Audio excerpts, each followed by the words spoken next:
4 jours de concert, vous entendez derrière moi les animations, la musique, le théâtre, il y a aussi des artisans, avec un mot clé ici, le mélange de deux cultures, la culture belge, parfois wallonne, vous le voyez sans doute sur ces images, où des groupes folkloriques wallons, celui-ci vient de Liège, se succèdent sur la scène, et puis il y a également des groupes turcs, plus particulièrement d'Anatolie. L'organisation de cette grande fête des cultures se fait dans le cadre du 50e anniversaire de l'immigration turque en Belgique. J'ai à côté de moi une des organisatrices de cette fête, c'est Val Kayman.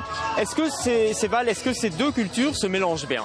Tout à fait, c'est une très belle rencontre. Comme vous le savez, la communauté turque en Belgique est assez importante et surtout à Bruxelles. Et donc voilà, pourquoi pas favoriser les rencontres parce que chacun découvre des choses nouvelles l'un de l'autre. Est-ce qu'on connaît bien la culture d'Anatolie ici en Belgique ?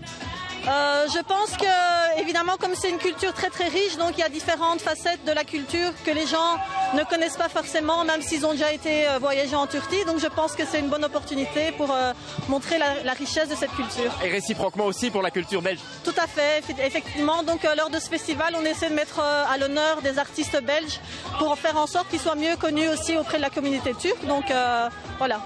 Séval, un mot très bref sur cette école que tout le monde ne connaît pas forcément, l'école des étoiles.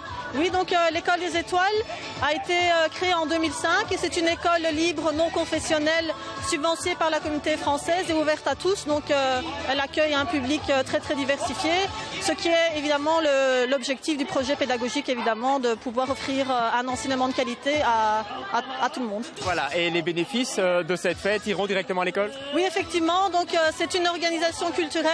Mais un autre objectif de ce festival, c'est aussi un projet de responsabilité sociale, puisque tous les bénéfices vont être versés pour l'école des étoiles. Voilà, merci Séval, j'espère que vous nous avez entendus, vous voyez énormément d'animations marines derrière nous. La fête bat son comble, elle va tenir pendant 4 jours, en tout cas jusque dimanche, avec plein de concerts. L'année passée, 20 000 personnes s'étaient déplacées pour venir ici sur l'esplanade de l'école des étoiles à Arren.